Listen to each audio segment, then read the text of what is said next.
Former Senator Rick Santorum and Congressman Ron Paul have three things in common. Number one, they are both running in the Republican presidential primary. Number two, they both gave Mitt Romney a huge run for his money in the Iowa caucuses last night. And three, because of the fact that they are both Republicans, Mr. Santorum and Dr. Paul also both believe that government should be large enough and intrusive enough to make sure that every fertilized egg in this country results in the live birth of a baby. In today's Republican Party and in Republican presidential politics especially, being anti-abortion is orthodoxy. It is a given. For Ron Paul, being anti-abortion is the one real exception to his small government ideological purism. Being against abortion is the one and only thing that these two Mitt Romney alternatives agree on.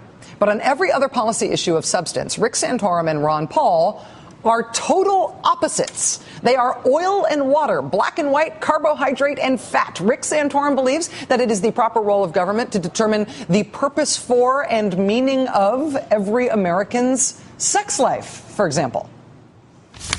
We'll repeal Obamacare and get rid of any kind of idea that you have to have abortion coverage or contraceptive coverage. And one of the things I will talk about that no president has talked about before is I think the dangers of contraception. It's not okay because it's a license to do things in the sexual realm that is counter to how things are supposed to be. They're supposed to be within marriage. They're supposed to be for purposes that yes, conjugal, but also immunitive, but also procreative, and that's the perfect way that a sexual union should happen. Rick Santorum would like to use the government to dictate the perfect sexual union for all families in America because he knows what it is. Contrast that with Ron Paul, who would happily legalize prostitution and, even heroin, too. Senator, are you suggesting that heroin and prostitution are an exercise of liberty? Well, you know, I probably never used those words. You put those words someplace, but yes. On foreign policy, Rick Santorum is an unapologetic, fire-breathing neoconservative, an interventionist and military expansionist. He believes we should use our military to solve every problem east of the Atlantic and west of the Pacific. Every bad guy who doesn't like America should be met with the full force of our military if you're Rick Santorum. I think we want to have an activist America to keep our country safe by being a leader in the free world, and that means to go after the enemy who has attacked us. The activist America that Rick Santorum wants is one that would still be at war in Iraq, would not have honored the agreement brokered by President George W. Bush to leave Iraq by the end of last year. The mistake made in terms of that war was not starting the Iraq war in the first place, but in Rick Santorum's mind, the only mistake there was ending the war too soon. We have a president who is not able to set conditions and actually have the kind of influence over the Iraqi government. Now 3 years the president has had to work with the Iraqi government to try to mold and shape that relationship. The weakness of this president in being able to shape the battlefield, if you will. And I think that's the reason people are so upset that, you know, we've lost, in many respects, we've lost control and lost the war in Iraq. Rick Santorum wishes we were still there in Iraq. Not being there is a sign of weakness. Ron Paul never thought we should have been fighting in Iraq in the first place. You know, I talk a lot about the wars going on overseas. I did my best to try to stop them. I remember the first speech I gave on the House floor about trying to stop something in Iraq. It didn't happen in 2001 or 2000. It happened in 1998. That's when they passed a bill that said it is now our policy to have regime change in Iraq, as it's going to lead to war. On the other war, on Afghanistan, Rick Santorum is a big supporter. Ron Paul, he thinks that's illegal. This war is an illegal war. This war is an immoral war. This war is an unconstitutional war. And the least you could say, it's illegitimate. There's no real purpose in this. The Taliban did not attack us on 9/11. Do you know, after we went into Afghanistan, immediately the concerns were shifted to remaking the Middle East. So Rick Santorum, huge fan of both of our wars this decade. Ron Paul, totally and completely against both of them. And what about our maybe future wars, like in Iran, possibly? Rick Santorum would, forgive the term, like to bomb the bejesus out of them as soon as possible. I would be working openly with the state of Israel, and I would be saying to the Iranians, you either open up those facilities, you begin to dismantle them and make them available to inspectors, or we will degrade those facilities through airstrikes and make it very public that we are doing that. Now, Ron Paul, on the other hand, could not be more the opposite. Ron Paul is not just against going to war with Iran, he's even against sanctioning that nuclear ambitious country. Countries that you put sanctions on, you are more likely to fight them. I say a policy of peace is free trade, stay out of their internal business, don't get involved in these wars, and just bring our troops home. On corruption and ethics issues, we got the same kind of divide. Rick Santorum is a former lobbyist. Quote, Pennsylvania, which became one of the first states to deregulate pro wrestling after an aggressive lobbying effort, begun in 1987 under the guidance of a young associate at the law firm of Kirkpatrick and Lockhart named Rick Santorum, pro wrestling lobbyist. Ron Paul, however, has never been a lobbyist, and I have no idea how he feels about pro wrestling. Ron Paul's financial portfolio shows he's invested most of his money where you would invest it if you were the guy with the darkest forecast for the American economy and you're always warning about inflation. He's invested in gold mining. Ron Paul's money lives where his mouth is. And if you compare their voting records from Rick Santorum's last couple years in the Senate, Rick Santorum voted for the defense appropriations bill. Ron Paul did not. Santorum voted for the Central American Free Trade Agreement. Ron Paul did not. Rick Santorum voted to renew the Patriot Act and is very proud of it. Ron Paul did not and is very proud of it. So to the extent that Mitt Romney has to contend with a Republican electorate that doesn't like him all that much, that can't seem to coalesce around him, what Mitt Romney specifically has to contend with is a Republican electorate that doesn't seem to like him very much. And the part of the Republican electorate that doesn't like him very much is totally bifurcated and totally split between two, not just different, but completely opposite positions. If you take Ron Paul seriously and his followers seriously, and I do, and if you take Rick Santorum seriously and his supporters seriously, and I newly do, the idea that Republican voters will eventually coalesce around a non-Romney candidate that is powerful enough to unseat Mitt Romney is hard to see. The Santorum people and the Paul people are not going to find common ground, except on banning abortion. That's it. It's only if you, frankly, ignore Ron Paul and you ignore his issues and you pretend all the other candidates are kind of like Santorum and Gingrich and Perry and Bachmann and all the rest of them. It's only if you ignore what Ron Paul stands for that you can see a non-Romney consensus candidate emerging.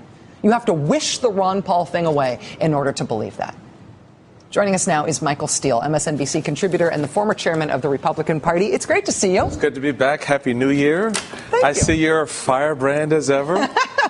Well, I take exception to a few of the things you were saying. Tell me what you take exception. Well, I think just on 2 points, just very broadly. Number one, with respect to the abortion question in particular, both Ron Paul and Rick Santorum, their objection, where they agree, is at the federal level. Government, they don't want to grow government to get involved in that. They actually would like to move it back to the states and have the states decide these issues on a state-by-state basis, which is more consistent with what Republicans have argued. Let's get the federal government out of this realm of, that's one of the objections with Roe versus Wade, is that it federalized the issue as opposed to keeping it at the state level. But by preventing the states from doing it, you prevented the state from being involved in monitoring every fertilized egg in the country to force it. That's a federal intervention, and there are those in the party who object to that.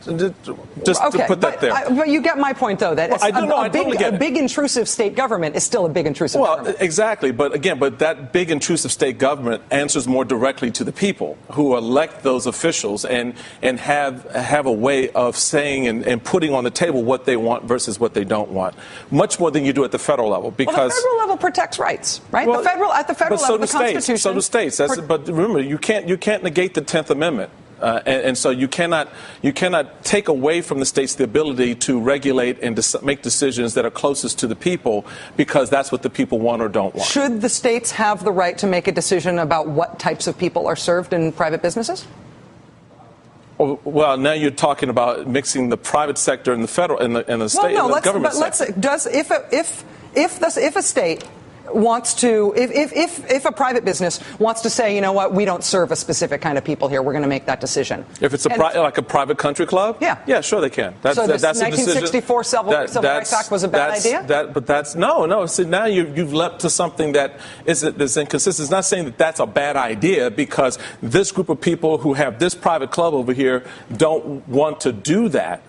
Doesn't make that a bad idea. It just says more about these people over here than it does about the good idea of the Civil Rights Act. But this is the basic idea, right? That the federal Constitution stops states from doing things that and how does the federal government regulate that? Basic human rights. If this private club wants federal money to fix the public street in front of its business, then guess what? The federal government says you're going to have to adhere to all of those little things like the Civil Rights Act. But do you think that the Civil Rights Act should be tied specifically to highway money, and that there's no way that a constitutional ruling by the Supreme Court should be applied to block somebody from doing something that a state wants to allow? But that's crazy. I agree, but that's what we've gotten to, where they do take federal money and they use it as the incentive or the disincentive to engage in constitutional behavior. So that's the U.S. Constitution being used to protect rights that states don't want to protect is an argument that I would love to have if we're going to do that. But I got to ask you about Rick Santorum versus Ron Paul here. Yeah. Don't you think they're sort of opposites? I mean, aside from abortion, they sort of represent opposites in policy. Oh, they do represent opposites. But the second point that I was going to disagree with you slightly on is that I would not see that there's this level of equality in saying that, this segment of the GOP is now split in half, and half of it is, Ron Paul and half of it is represented by Rick Santorum. I think that you find that that libertarian portion of the GOP is smaller than a lot of people think it is. Not that much smaller in Iowa. But Iowa, 25-21. But Iowa's but keep in mind the Iowa vote wasn't just Republicans voting. Okay, so those weren't Republicans voting for Ron Paul? You had independents who had signed up to vote in the Republican primary. I mean, that was part of that process. And you'll see the same thing in New Hampshire. So you cannot take these primaries, particularly when they're open primaries, and say that that's a reflection necessarily of... Your reaction to this thesis is that you really should not count the Ron Paul people. They're not real Republicans. No, I'm not saying that at all. I'm not saying that at all. You're saying that's only a tiny sliver of the Republican election? I'm not saying it's a tiny sliver. I'm saying you're trying to say that there's a one-for-one equality, that, that the party is so split in half that you got half the folks on this side of the room, half the folks on this side of the room. I'm saying it's not that way. There are points of disagreement, without a doubt. But as you pointed out, there are also areas where they do agree. And when you talk about small government, you talk about economic issues, you talk about those types of things. No, they're totally different. On economic issues and the size of government, other than on abortion, Rick Santorum and Ron Paul are diametrically opposed. Well, you're talking he's like Mr. Earmark, and Mr. Earmarks are... You're talking Rick Santorum's position and Ron Paul's position. And what I'm talking about, the people behind them who represent those various factions within the party as conservatives, small government conservatives, who are economic conservatives, who are fiscal conservatives. They kind of intermix there. It's not this sort of wall of division the way you painted it. Well, would like to paint it. I love that is the way you see it, because if you're thinking about that represents mainstream Republican thinking on that, that means nobody's taking Ron Paul seriously, and that means that those votes are still out there. It doesn't mean no one's taking Ron Paul seriously. Absolutely confusing the process. Ron Paul is taken very seriously, and I think that right now, if these candidates are smart, they would be making whatever appeals that they can to the Ron Paul supporters out there, particularly because they're young, energetic individuals who have engaged in the political process. So don't take what I'm saying as not taking Ron Paul seriously. What I'm saying is there's not this this big wall of divide as you would like to paint. What I'm saying is that there are points of disagreement, and individual candidates may have specific issues where you could say, well,